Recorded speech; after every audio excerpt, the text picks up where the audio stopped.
back to Trashy Topics. Today we are talking about nothing other than dumpster rentals, in particular avoiding some common mistakes. So we have a couple helpful things to keep out for when renting a dumpster. Here we go. So mistake number one, avoid additional costs. There are certain items that can't go into dumpster rentals, in particular household hazardous materials or liquids. So knowing what you can't put in there will definitely you'll avoid any extra costs that at the end that you don't want to run into. So we're always upfront with those kind of things. Mistake number two is blocking any doors or possibly blocking yourself from filling the dumpster. So knowing the footprint of our dumpsters, for example, are residentially friendly, so they only take up a standard parking spot in your driveway. But they do have accessible double back doors that you don't want to miss out on that feature of being able to walk in and get them loaded up. So knowing where the ideal placement is on site will definitely make your project go very smoothly. And going over that on placement with our delivery experts, they'll give you some helpful tips as to where they think they can recommend the ideal spot on site.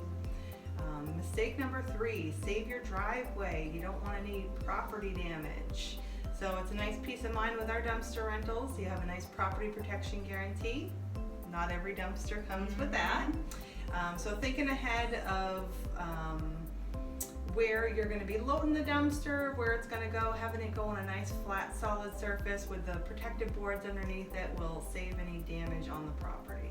Yes. Absolutely, yes. And so a related one to that is don't get too crazy about where you want your dumpster. Sometimes people think they want it in their backyard or back behind the shed or something for some reason. But dumpsters are pretty heavy even when they're empty. So when they're full, they're even heavier, obviously. And we don't always know what's underneath the surface of the ground. There could be septic, there could be sprinklers, who knows. So we do recommend a nice flat driveway. That's the ideal position. Like Emily mentioned, we have a property protection. We put boards down that actually distributes the weight. So even when it's hot out, we're protecting your driveway. It's the dumpster's not going to sink into the driveway itself. So like I like to say, we do protect your asphalt. Now, the next mistake people sometimes make is misjudging the timing you're going to need for the dumpster. We typically include a week, which is a good amount of time for the rental, but avoid extra day charges by planning ahead, getting your project ready, and being able to utilize the dumpster fully from the time it's delivered. But if you do need to change your date, make sure you let the dumpster company know ahead of time, because chances are that dumpster is already promised to another person upon pickup from when you're done.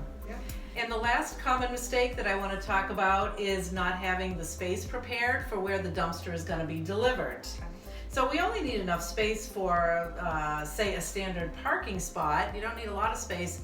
So don't have your junk in that area. Don't have the car there. Just make sure that spot is clear and have your trash off to one side so that once the dumpster is delivered, you can just start loading it up. Perfect. So that's our advice, really, for common mistakes and things to avoid when you're renting a dumpster.